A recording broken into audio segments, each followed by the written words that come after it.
Well, it's been a long time coming, but we are finally free. And this is what freedom looks like.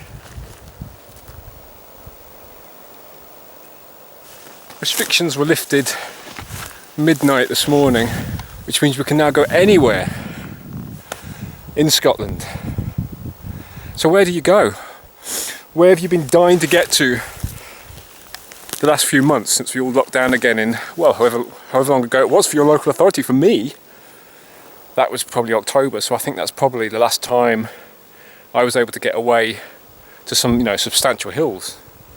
For me personally, there was no question it was always going to be the Cairngorms as the place I would flee to instantly. But really, in terms of the specific location I was going to head to in the Cairngorms, that was never in doubt. I mean, where else was I going to go? I'm at my lodge, of course, which has a place in my heart, really, having done 2 seasons here as a ranger in the last couple of years, before coronavirus. And I came up here to the estate last summer and did a walk over the other side, the Inverary side, up Cairngorms.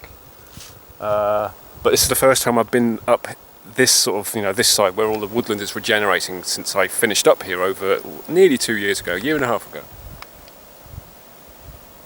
As you can see, still a fair bit of snow around. It is still winter up on the tops. It was -5 here this morning. Icy underfoot, in fact. So the snow up on the tops of the hills is going to be bulletproof. So still proper ice axe and crampons weather if you've got snowfields to cross, snowbanks and all that sort of stuff. And as appealing as that was, oh, red grouse flying up. As appealing as that was,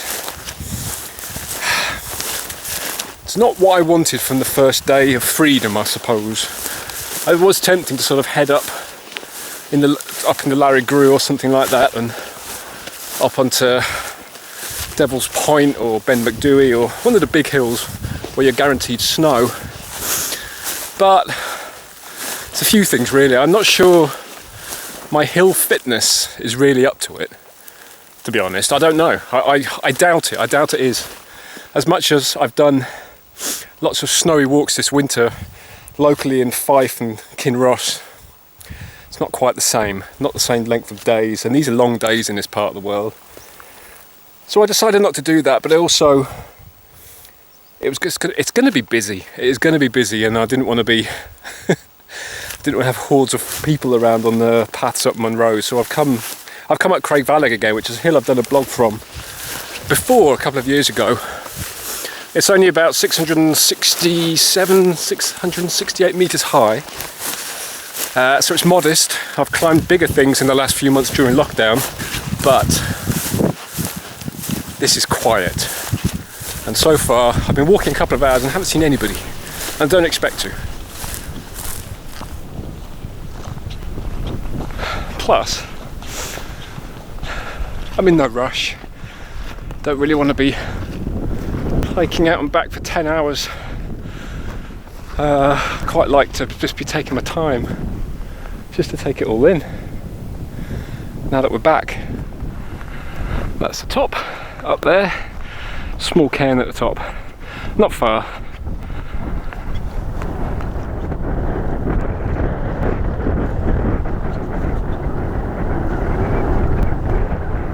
That's one of the rather inauspicious summits. There's a few cairns. There's that one, there's another one there, and there's another one 2 kilometres further that way at the other end of this hill.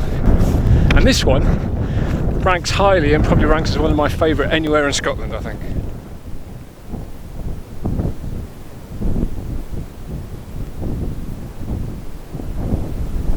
This is Glen Quoich, all the way up here. Ben over there. Ben Macdui, the whitest thing over there. Central Plateau over there. This is really the view that I think has sustained me the last few months, sort of thinking all along this is where I'd come first. I've spent the best part of the winter sort of up on the Lomond Hills looking at the Cairngorms, that white line on the horizon, so it was always going to be there, but yeah, this view in particular was the one that I was clinging onto in my head, thinking this is where I'm going to come back to first. We just didn't know when it was going to happen, whether it was going to be snow covered if we got up, but it all happened much later than we hoped, eh? So now it's spring and the thaw is on. The glen usually looks greener than this. It's, I mean, obviously all the Scots pine are green all year round, but you can see there's a lot of birch mixed in there, lots of regenerating birch woodland down there too. Really, really nice. Oh, but it hasn't even got its leaves yet. We're too early. That's not going to happen until May, I'd imagine. Now, even though, you know, I'm fortunate where I stay and that there's wild countryside, there's hillsides. It's, you know, the Lomond Hills, Fife, Kinross.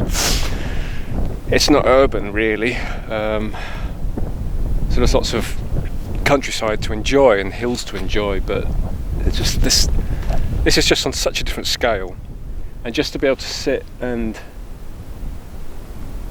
look at snowy hills that are sort of within touching distance again, and just to see forests, sizable forests, thing I was really looking forward to actually, and it'll be more relevant later on today when we come through Dorry Vragad, which is the sort of the wooded area down the side of this hill.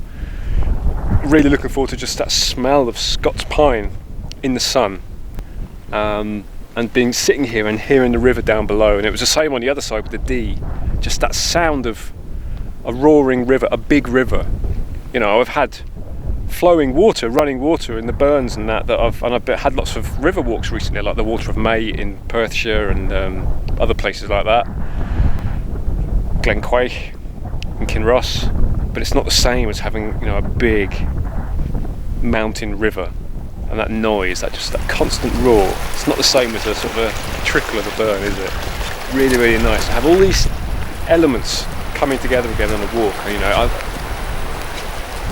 missed it. I think we've all missed it. I think we've all missed that kind of thing. I didn't realise how much I have missed it actually, not until I'm up here now and sort of soaking all this up and realising, no, as much as it's been great to get out in the hills at home, bigger stuff, wilder stuff, it does feel different. It makes you feel different. It does something different to you.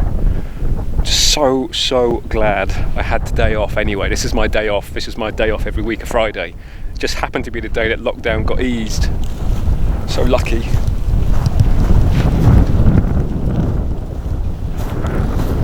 While it might look beautifully sunny, but that wind is still cold. I think it's going to be up to about 12 degrees in the glens today, maybe a bit warmer. And like I say, it was cold this morning, it was -5, but still chilly. And actually it's really nice walking, isn't it? This time of year, April, when you do tend to get this dryness. It hasn't rained for ages, and it looks like it's not really going to rain much for the next couple of weeks.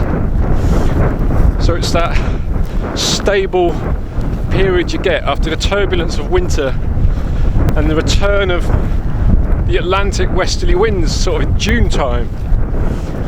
That stability, great for getting out walking. Sunny, good definition, no midges, hopefully not as many ticks, long days but still snow around, so it still looks the part. Blue skies. I know it's not always like that in spring and April, but it tends to be.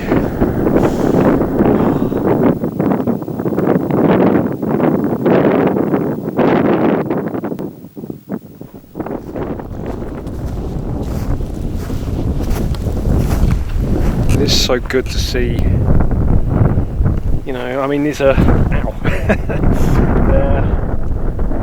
these ones are sort of growing outwards more than upwards given the climate up here, but certainly the ones further along Creag Bhalg were more upright, they were sort of growing upwards, and I mean I could definitely see the difference compared to when I first came to work here in 2018, so almost 3 years ago now. I mean that's a season's growth, all of that. So that's last year. So you can imagine that they're growing by that much upwards. Maybe not on the hill necessarily, but certainly some of the ones on the other side were, you know, that much each year. In the space of 3 years, I mean they are more obvious than I remember them being the first time I came up here. I remember seeing lots of saplings up here, but they weren't as obvious as they are now. So it's good that they are getting established up here. The woodland is regenerating. It's a slow progress, slow process, but it is happening.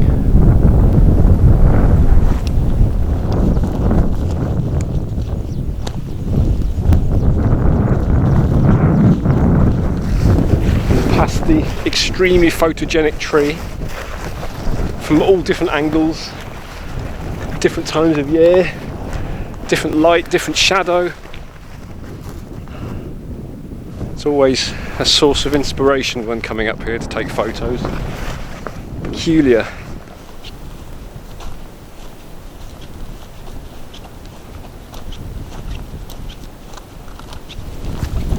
Now somewhere up here is an odd, incongruous seat.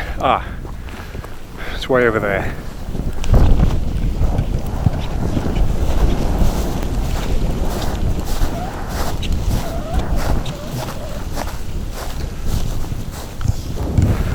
Always thought it's quite odd sitting here all by itself.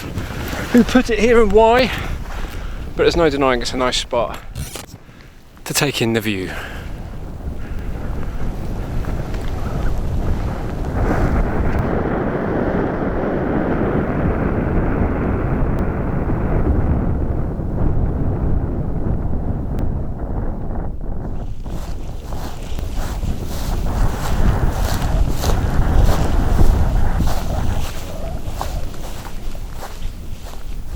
Don't get me wrong, I'm delighted to be out and about up here, but of everywhere I'm planning to go today on this route, this is the least pleasant of all of it.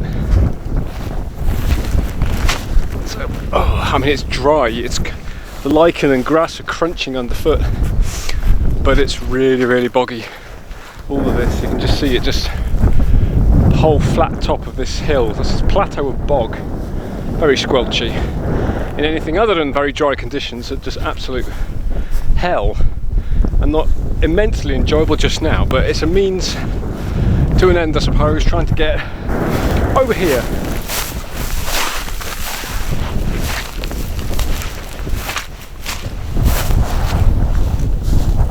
Ooh. Look. Snow, that's the first I've seen. Well, I mean, I've seen lots today, but that's the first I've actually come across to touch. Tiny wee patches in these hollows. There's another one there as well. That's nice. Although this ground isn't spongy and rough, it's sucking my boots in. I can feel, ever since the snow's gone, I've kind of fallen out of shape. I've got, I know probably, you hear people talk about winter weight that people put on during the winter when there's less exercise. I'm the other way around.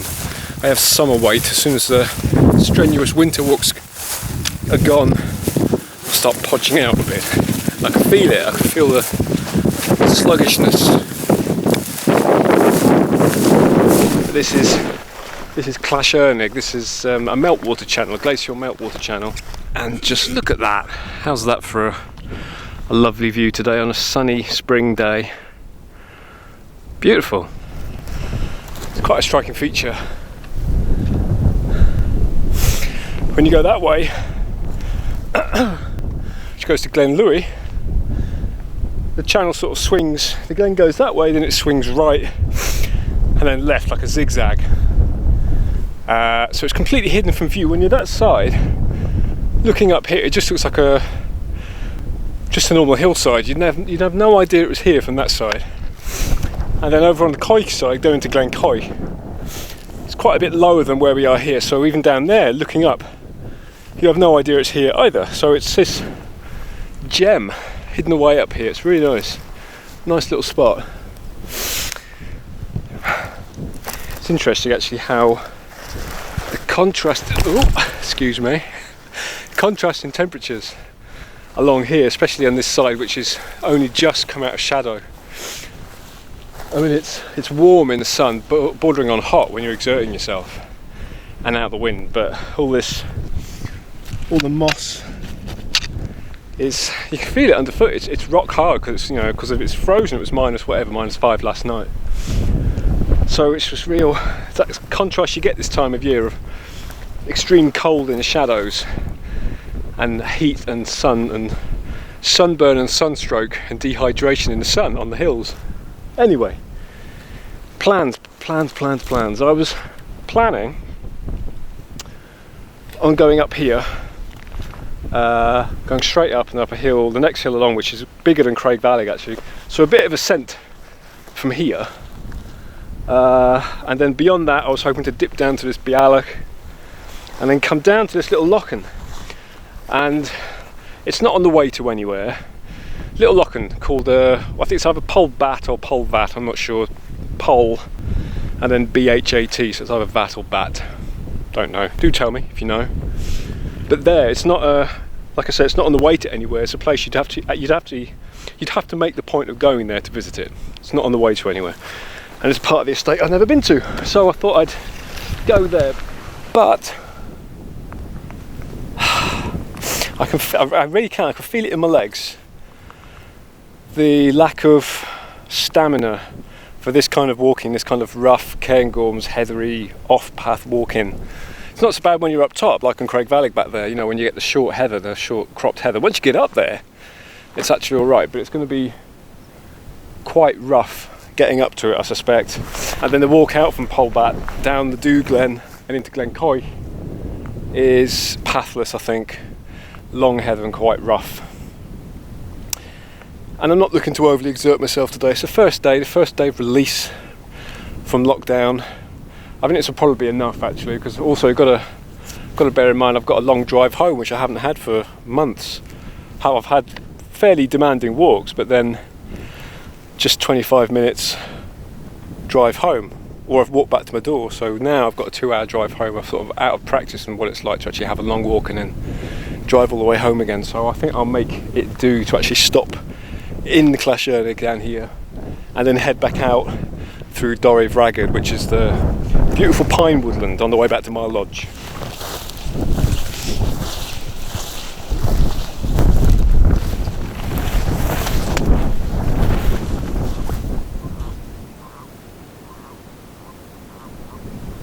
It's just the sound of toads mating, if you can hear that.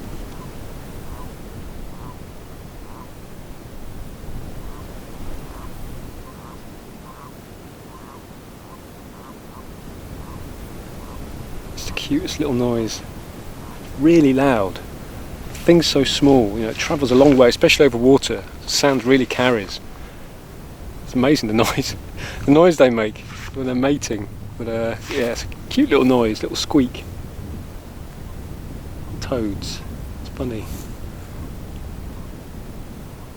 Sound of spring.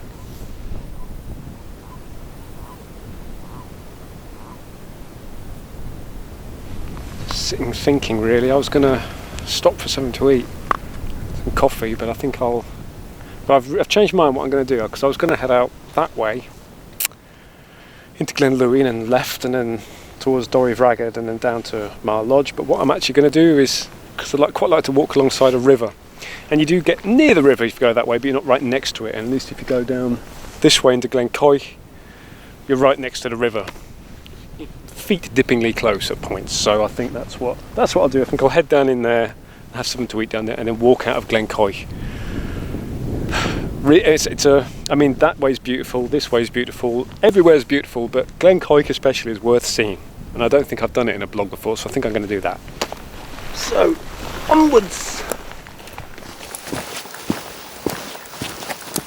Now just as we're exiting Fhearnaig and the view's opening up just a little bit, there's remarkable views over to Loch Nagar, all the way over there. How about that? Still fairly loaded with snow, just looking great today.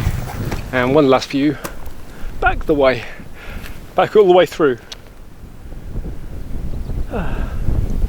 Quite surprised I haven't seen anyone actually. This is usually a really popular path. I'm sure it'll be busy tomorrow, but I'm still surprised I haven't seen anyone today. There's usually people buzzing through here. Anyway, I am not complaining.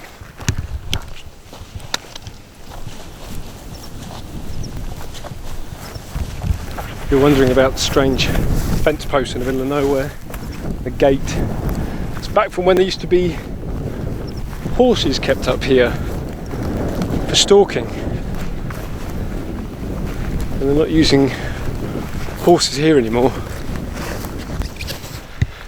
It's amazing how quickly paths close in, how narrow this is. This was a newly surfaced path by the Mountains for People project.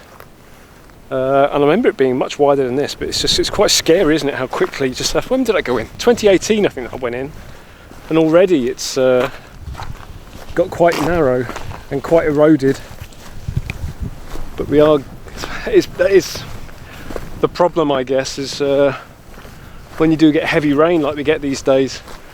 2 years ago when there were those really heavy thunderstorms, and the path maintenance team, the NTS, National Trust for Scotland path maintenance team, was saying that they'd seen several years worth of erosion in the course of one season with all the heavy torrential downpours.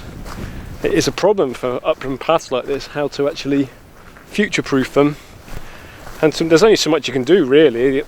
You just have to keep on top of it in terms of maintenance, and that does take time, money, people on the ground, flying lots of stone in potentially with helicopters. It's a big thing to do, and I think we all need to be mindful really about the impact we all have on paths. And so when you do see donation boxes, for example, at places like Glen Quoich or Glen Torridon as well, you know, do pop a £5 in or something.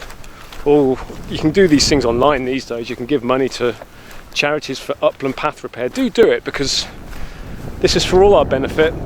And while we do have the right of access to a lot of places, you know, we don't have a right to expect paths. Paths are put in at the expense of the landowner for the most part. So, and it is an expensive business. So do give generously when you can.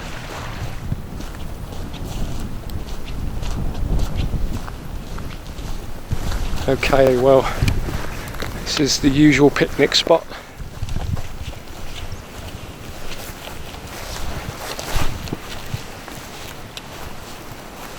Okay. Oh. Cheers. Just can't believe I've got this place to myself today. I mean, I know it's the first day and everything, but I am genuinely surprised there aren't more people around. It's just such an outrageously beautiful place. If you don't know the background, I mean, I suggest you sort of go back to the first Creag Bhalg blog from 2018. But the general management here at National Trust for Scotland, Mar Lodge, is landscape scale restoration, bringing the trees back. Which, you know, you can see there's lots of trees coming up, but it's not about putting fences up and planting trees. It's not about that. It's about taking fences out. I mean, when the National Trust bought the estate in 1995, was it 30 miles, 30 kilometres or something of fences were taken out because they impede access, but also they lead to unnatural lines of, you know, grazing on one side, no grazing on the other. You get unnatural lines in the landscape, which looks unnatural, and it is unnatural. But the basic idea is to reduce the grazing pressure, and that means red deer and roe deer. Reduce the grazing pressure, so which means culling deer essentially. And in this half of the estate, which is called the regeneration zone, it's a very low density. I think it's 1 per square kilometre on average across this side, and that gives all the saplings and stuff, all the seedlings, a chance to come up, and they're everywhere. The reason there aren't trees isn't necessarily because there's no seeds here or no one's planted trees. It's because usually the grazing pressure is too great. There's too much munching, too much browsing. So any, you know, things that do get away suddenly get munched and they get stunted and they never really develop. Or the seedlings that come through just get completely taken before they have a chance to grow to any size.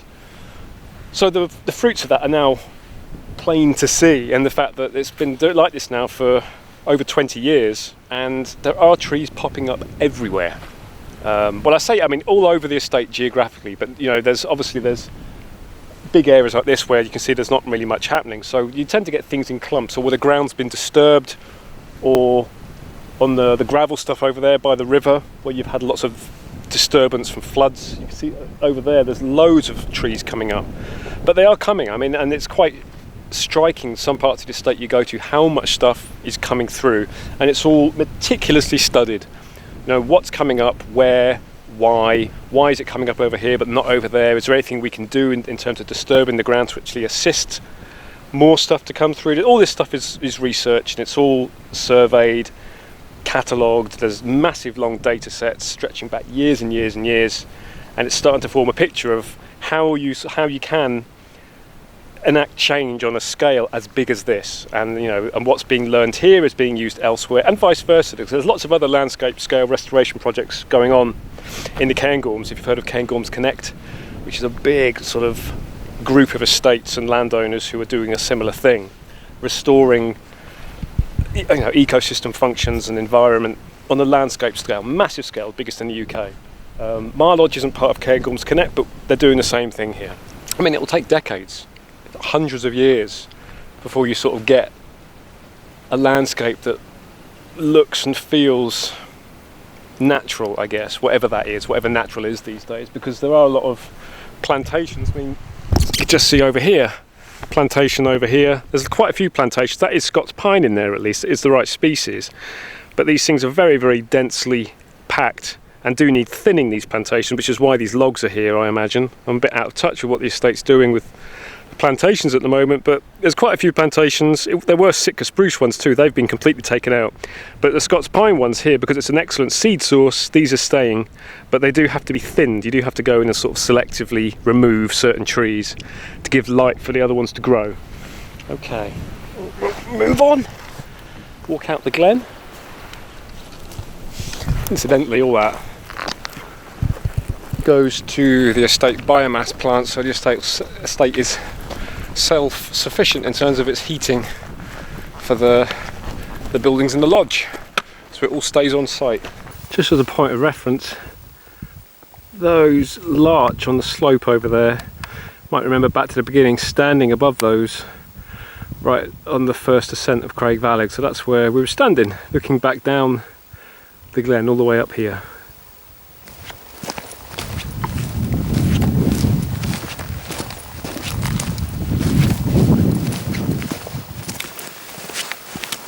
Honestly, I can't believe I used to work here. I did 2 seasons here. Just dream office. Just wonderful. But I used to have to drive up here, all the way up Glen Quoich, which is quite a long drive. Slow drive over a bit of a knackered road from all the flooding and all the torrential rain. You used to have to drive all the way up, past there, all the way, almost the way up to the Dew Glen to check for fires. And there'll be a lot of that going on at the moment, especially this time of year. This is the worst possible time for people to do silly things. Lighting fires, campfires, disposable barbecues, stray match, anything like that. But mostly it's, you know, mostly fires, because it's that bushcraft ideal, the sort of that's what everyone wants, isn't it? Want a campfire when they go camping. So people do that. People have fires in the wrong places, and a lot of this is underlain with peat, of course, so it all goes up in smoke long after people have left their campfires, after they think they're out. All the while they've been sat there around the campfire, and all the while after they've left, it's burning down under the ground into the peat and outwards, and maybe a few days later it comes to the surface, the wind catches it, and woof, off it goes and burns hectares, which is what has happened here in Glen Louis a few years ago. So fire patrols was a big part of the job. So driving around with the windows down, both windows on both sides, just sniffing, because that smell, that sort of stingy smell of smoke is so distinctive, and you get sort of quite sensitive to it over the course of a season, I guess, and sort of you smell the faintest whiff of smoke, and that's it, you're off trying to find a fire. But that's, you know, it's very effective, driving up and down with the windows open, sniffing for smoke. I remember on my first patrol that I ever did, actually, fire patrol, found people up here, up the Quoich, underneath one of these big old granny pines, having a fire. They had their stone ring, their magic ring of stones that in no way keeps a fire from escaping. And they were genuinely apologetic. These guys from Liverpool who'd waded across the river to a beautiful spot underneath a tree and were having a fire, and I had to wade across and apologise and put their fire out. And it was really good that they were there, because it's always better if people are there, because then you can dig it out with them. And if the fire's been on all night, especially the next morning, if the fire's been on all night, when you dig it out, it takes buckets and buckets and buckets from the river to put it out. And then you get them to, you dig it over as well with a spade to make sure it's completely soaked. And then you get them to stick their finger in the peat, about a foot down, 30 centimetres down. And they're always surprised, you know, you have to actually feel it for yourself, how hot it is still, despite having been dug out, doused with litres and litres of water. People are surprised, and that's the only, you know, I think people make the connection then that, oh, maybe I shouldn't do this. And it's effective, it's really effective, you know, that's what rangering is about. On the ground this time of year in places like this. That's the really big worry with things easing up, I think. I mean, I'm a ranger in West Lothian, and it's not quite the same in that once everything gets released, we're not expecting to have a big influx of people in the same way. You know, we're always busy. The country parks are always busy.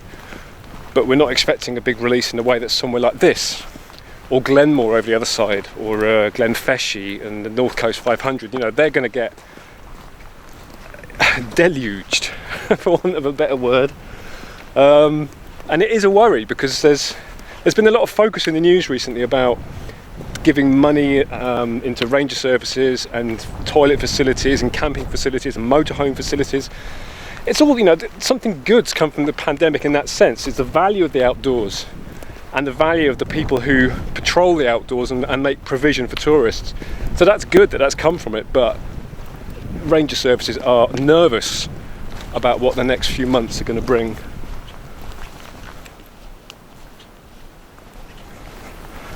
So this is an element that's missing from a lot of our woodlands, because we tend to be, it's getting better, but we've historically been too tidy with woodlands in general.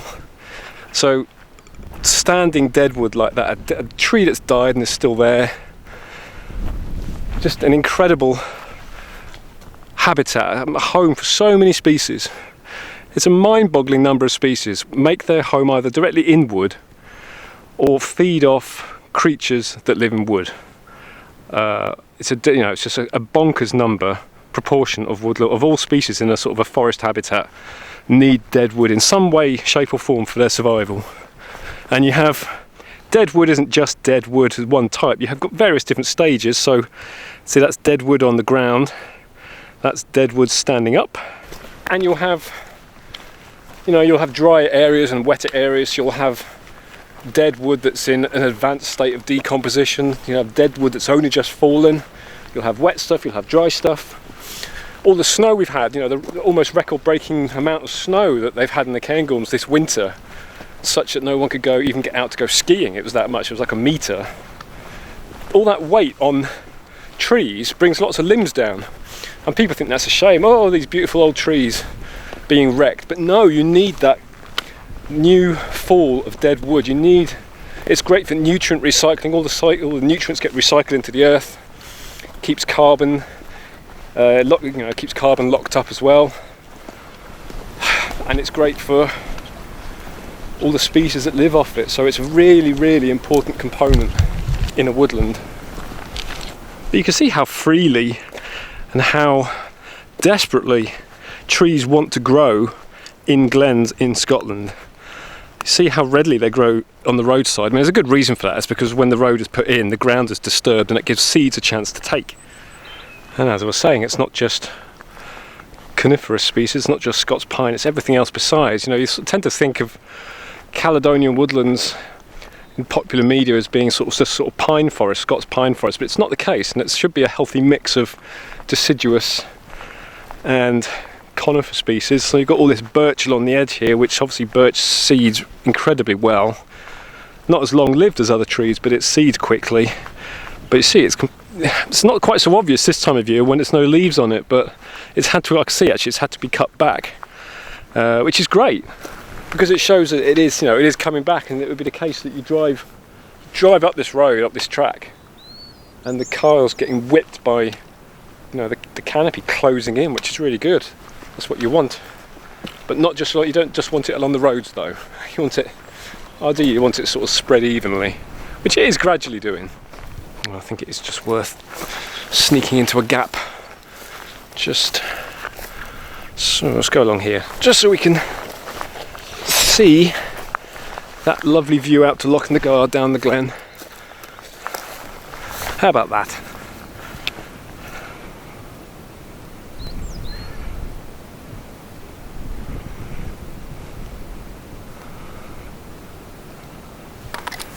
Ground is a nightmare though. It's absolute nightmare to walk on. You think what it must be like to survey in terrain like this. There's these wonderful transects that are done, which are 1 kilometre long, and they go up one side of the glen, down to the bottom, and all the way up the other side.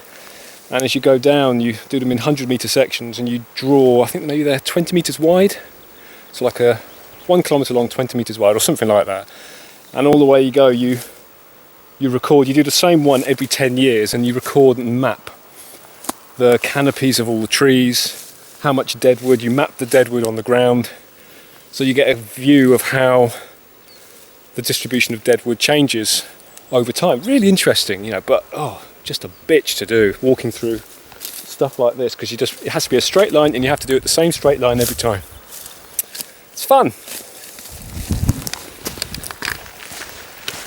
So you can imagine, after doing that week in, week out for months at a time, you really do get hill legs. And what is at first quite a demanding thing, eventually you don't really think that much of it, sort of wading through heather like this.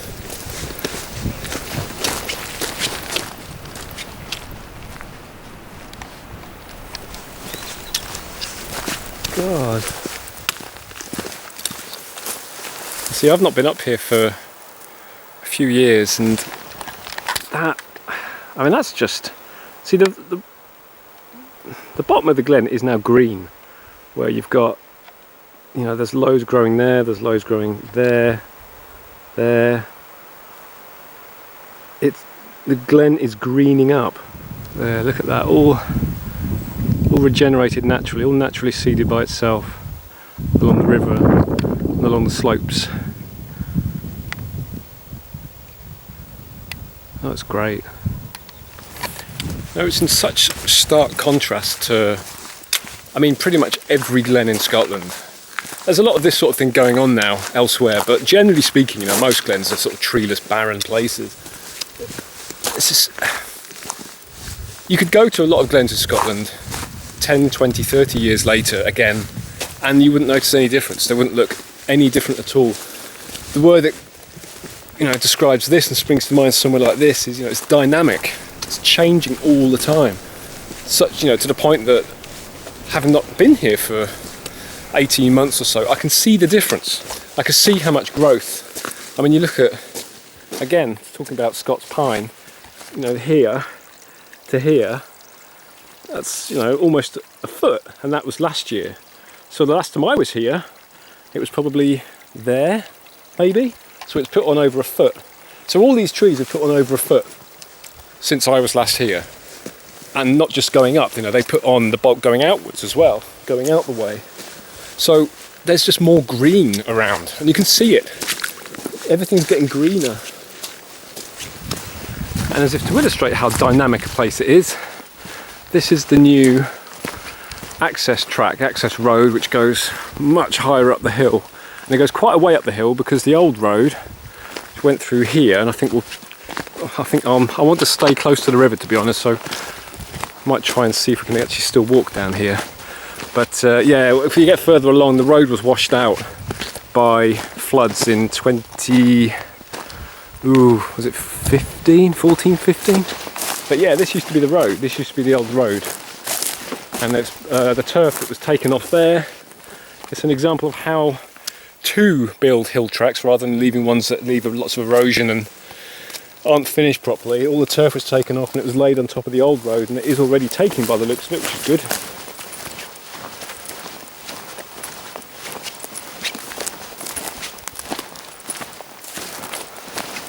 And that's the sign telling you to avoid the unstable bank, because where this goes eventually it was washed out, completely washed out. So every time estate vehicles drove up the Quoich, you had to ford the river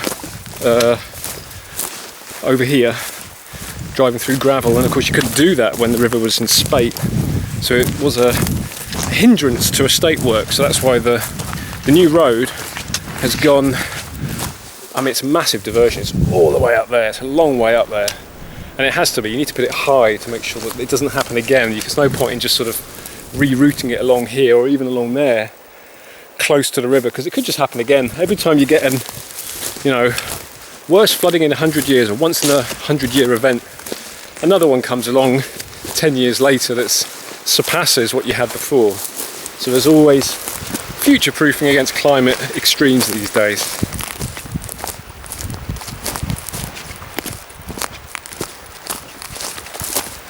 I mean, this is actually really impressive. You think this used to be a track, a big wide vehicle Land Rover gravel track. If you drop somebody here, you'd never know. I mean, it's a lot of work. I mean, it really is a lot of work to do, which is why so many landowners just don't bother and just, literally bulldoze tracks through and then just leave them without any sort of sculpting of what's left of the spoil heaps to actually make the gradients so they don't erode, so the water will wash off without carrying the soil with it.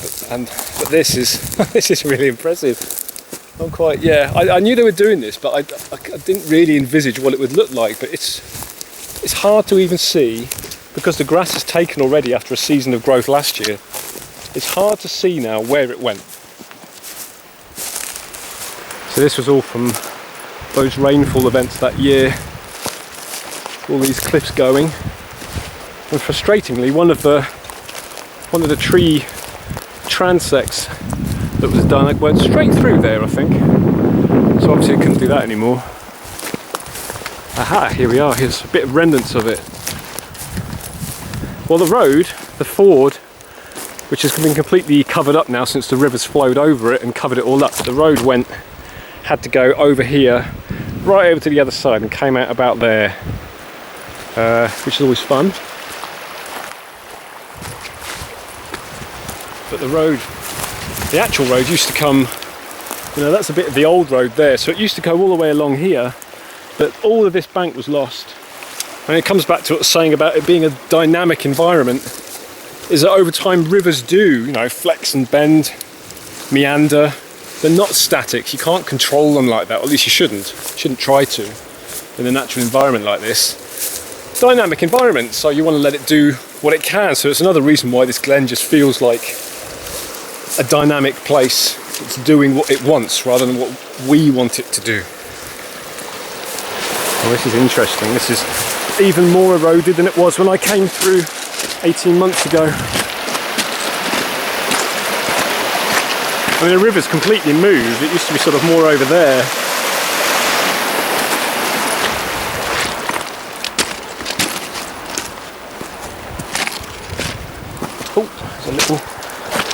Just a little seedling starting off, just a few years old probably, on this rock. So obviously it's never going to get to a huge size there, but as I say, trees are desperate to grow wherever they can. And trees are important for stabilising slopes to a point. You just put that having trees on the slopes isn't going to make them indestructible, but they do help with stabilising slopes, and they do help with retaining water, and they do help with flood prevention.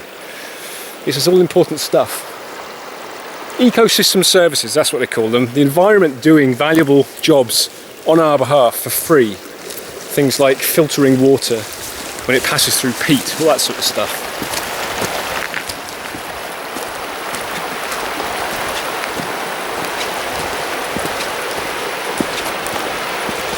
Oh, won't be able to get through here soon. Just look at this, so much of it, all come by itself. Amazing. It's one of the bridges that was washed out during those floods in that very wet year. Nicely replaced, because I had to build it higher than it was before. Future-proofing. And that's it. This is where the old road, which has now been filled in a bit to turn it into a path that gets down to the bridge, goes up there. Well, you see, that's another plantation, a big one, that will be gradually being thinned. But I was saying about how it acts as a seed source. You can see on the ridgeline beyond, all the way along, just the silhouettes of trees. Maybe not so much there. Having said that, there we go. So it's happening.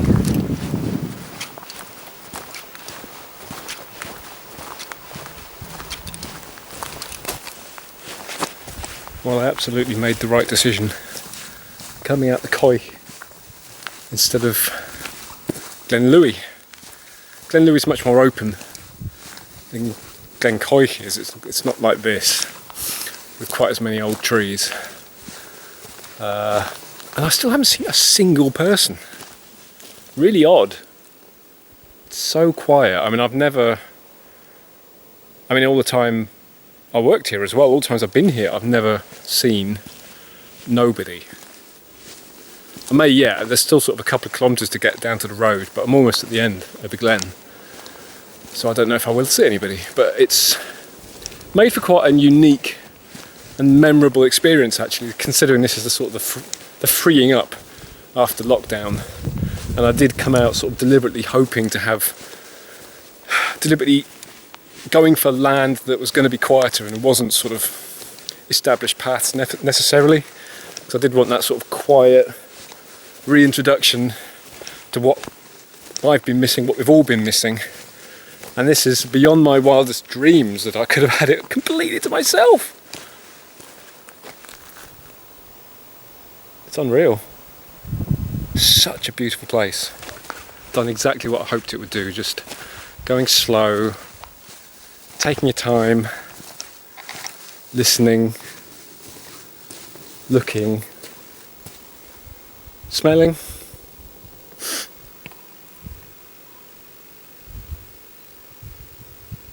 It's wonderful. It really, really is. So nice to be back. I think it probably was sort of September time that I was last out in the big hills. It's kind of like a long, deep inhale, just breathing it all in. But then that's exactly why I came here of all places, because it is such a dynamic, vibrant, living, diverse environment that you do get. After having been without this sort of thing for so long, it's nice to go back to almost like an exemplar of restoration, to actually